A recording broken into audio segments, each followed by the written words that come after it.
what's going on? This is OnDeck. Today I wanted to take you through a little bit of an updated SP and Ableton workflow.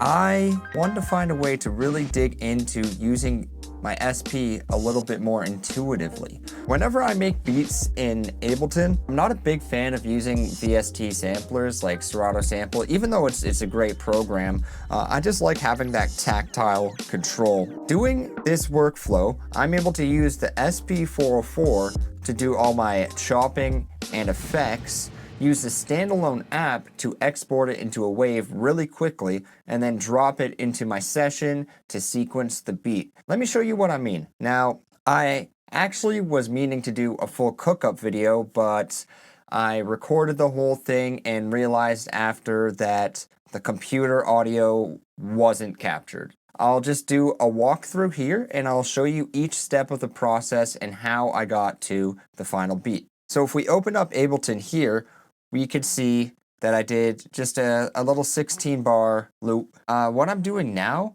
is I'm actually mainly using drum racks to sequence all the sounds. So I have a drum rack for my sample, another one for my drums, and I might add another one if I need it for percussion or any other sounds I layer in, like other samples, things of that nature. Anything that needs to come from the SP will end up in a drum rack.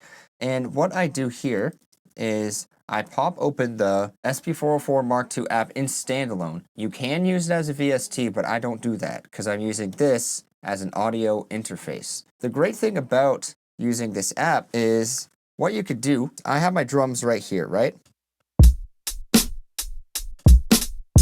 I'll use this empty drum rack to show you exactly how I can get these in with the SP effects really, really quickly. So there's my kick, right? Let's just say I want a bit more of a filter on it. I want a darker sounding kick. And maybe even a little bit of cassette sim. This is just an example. I want it like really boomy like that. What I could do is I'll resample it to this pad here by just hitting resample, wait for trigger. Done. Say I want to add a lo-fi effect to my snare. Sure. Resample it. Let's say I wanted to add a reverb to my hats. These just little examples.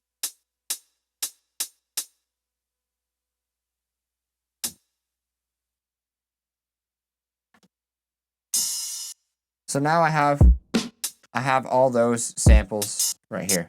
I'll go into my standalone app here, and you can see all the samples in their own square on this bank.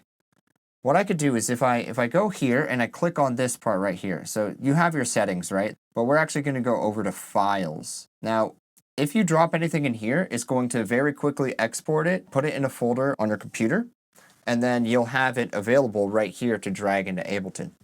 Let me show you what I mean. So first, we click the pad that corresponds here. This is 9.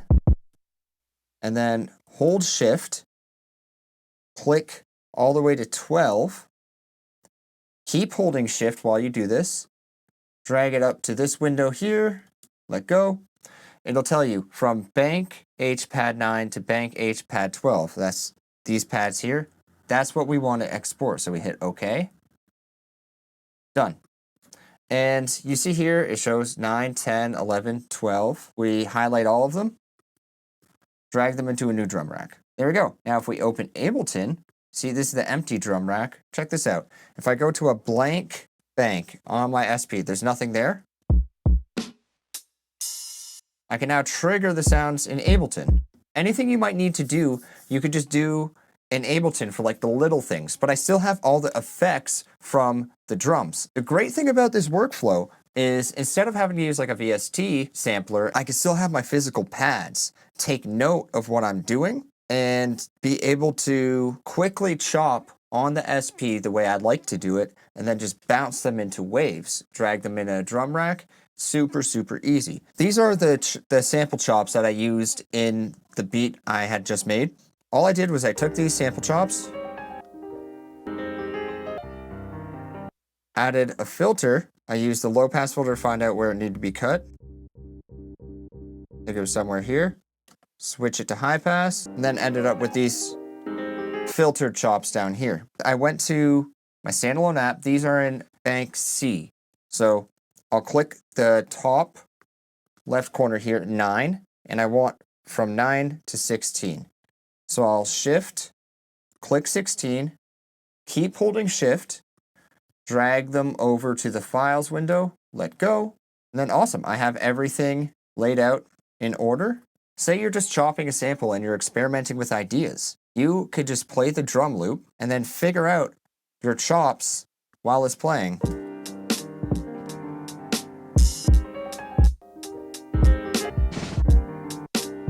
So you can experiment with your chops, and then when you have something, I'll just do the same pattern that I did in this video for an example.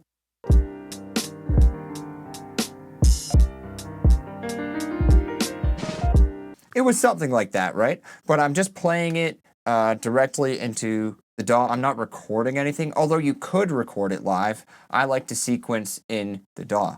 One very important thing you have to do, if you're doing this workflow, make sure you go into your I/O settings and either set everything to a choke group, like this, or go in here, set one of them to gate, and then copy value to siblings, so that you either hold down the pads one at a time, or they just choke each other off.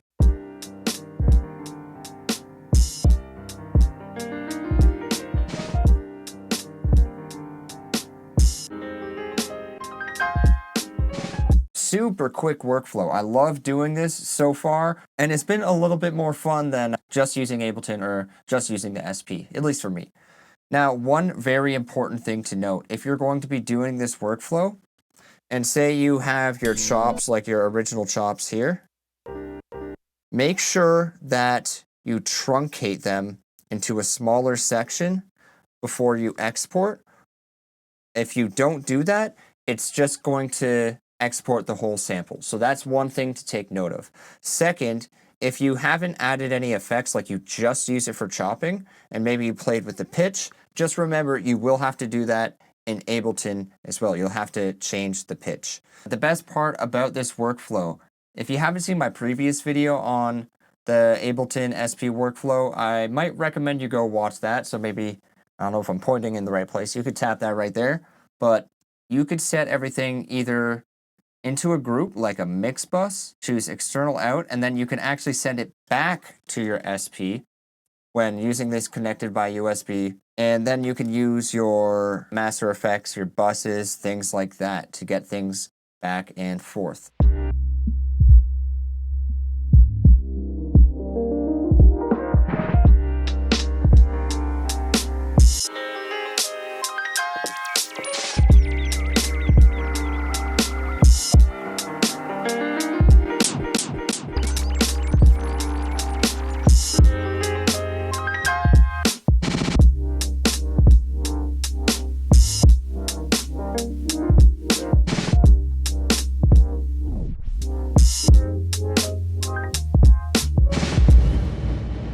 All right, thank you so much for tapping in and watching the video. I hope you got something from it. Please, if you're using the SP and a DAW or using the SP in any way and you want to talk about your own personal workflow, drop something in the comments. Let us know how you're using it. There are so many different ways to use this tool that I just love hearing all of your processes and love hearing from you guys. Anyways, thank you again for watching. I'll see you in the next one. Peace.